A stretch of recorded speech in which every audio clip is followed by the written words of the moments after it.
Saya mau cerita sedikit. Waktu itu saya bekerja dengan seorang teman. Saya membanding-bandingkan. Saya ngeliat, wah kayaknya saya nggak kalah hebat nih dengan dia. Awalnya dia kelihatan hebat banget. Terus setelah suatu masalah saya ngeliat, wah kayaknya saya nggak kalah hebat nih dengan dia.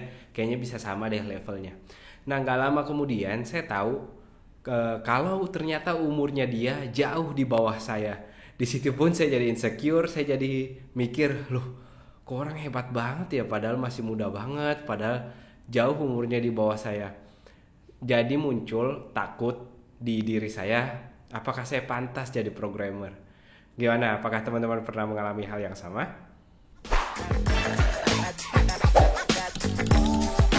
Continue.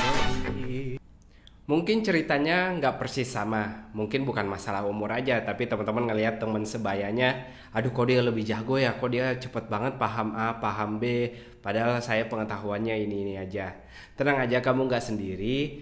Hampir semua kita sebagai manusia, kita punya ketakutan kalau orang lain tuh lebih jago, kita cenderung selalu membanding-bandingkan. Saya pun tentunya sudah mengalami seperti yang saya ceritakan tadi. Dan kabar buruknya, ketakutan itu sama sekali nggak ada manfaatnya buat kita. Justru sebaliknya, dia hanya bisa bikin kita stres. Saya jadi malas belajar, jadi ngerasa, aduh udahlah mungkin ada kerjaan yang lain lebih cocok. Padahal tentu nggak seperti itu.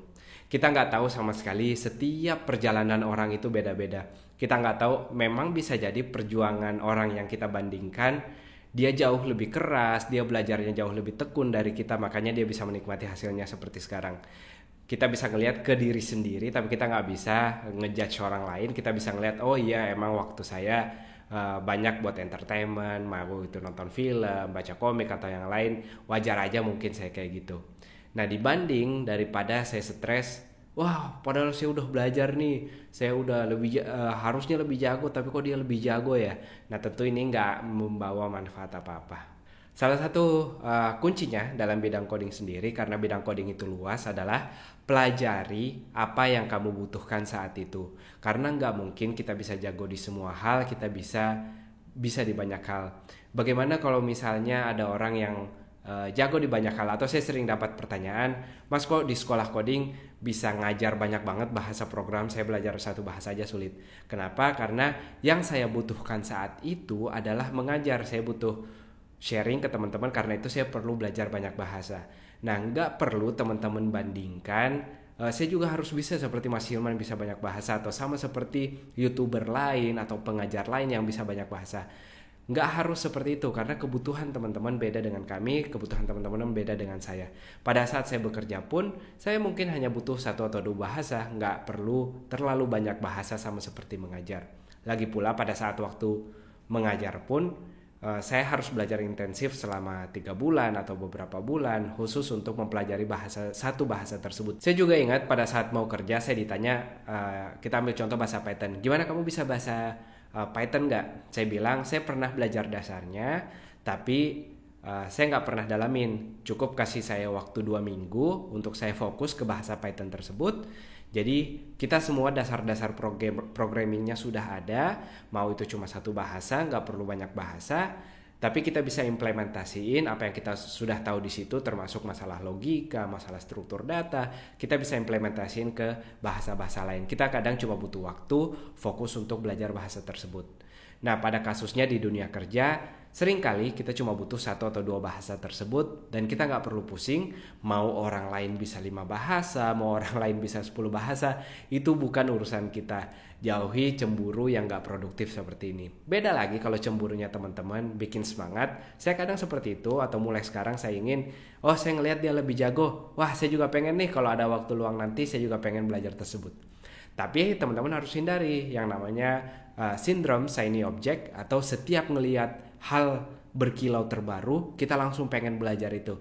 Nah ini harus hati-hati, ini bisa bikin kita jadi nggak fokus apa yang kita pelajari sekarang ini. Nah teman-teman harus hati-hati nih.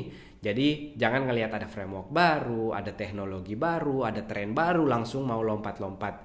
Jadi lupa apa kebutuhannya saat itu. Yang ada kita jadi melar, kita istilahnya kita stretch ourselves too thin, atau kita mau ke sini, mau ke sini, mau ke sini, akhirnya tenaganya habis, konsentrasi untuk belajar habis, tugas utamanya pun jadi terbengkalai.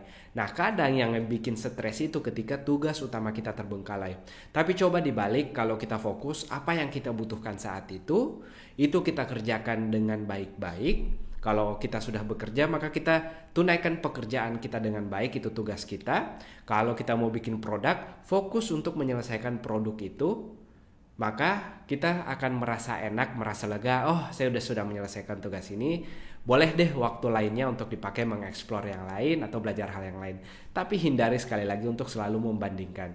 Karena kita mau membandingkan A, B, C, D, masing-masing sudah ada ahlinya. Kita nggak perlu menjadi ahli di semua hal. Kunci keduanya, ingat, fokus dan konsisten. Nggak akan ada yang bisa mengalahkan hal ini. Mau kamu bakat, mau kamu cerdas dari kecil, tapi kalau ada orang yang benar-benar konsisten dan disiplin dalam belajar, mau itu sedikit, apalagi kalau dia banyak belajarnya tapi dia konsisten, begitu juga dengan prakteknya, tentu dia atau kita bisa lebih unggul dari yang lain. Saya pribadi belajar lebih menerima sekarang. Saya sudah berusaha fokus ke usaha kita, saya udah berusaha, saya udah belajar, saya udah praktek. Kalaupun ada yang susah, udah pelajarin lagi pelan-pelan. Kalau pada saat itu kerja, bisa dikasih tahu temennya atau bosnya, oh saya lagi susah nih belajar ini, saya butuh waktu mungkin untuk belajar ini dulu. Nah, kita nggak harus langsung selalu mau tampil saya tahu semuanya, saya bisa semuanya. Ini yang kadang topeng seperti ini yang bikin kita kesulitan sendiri. Itu dia, gimana menurut kamu? Apakah kamu cerita ketika ngerasa jadi nggak pede dengan programming dan bagaimana kamu menyikapinya?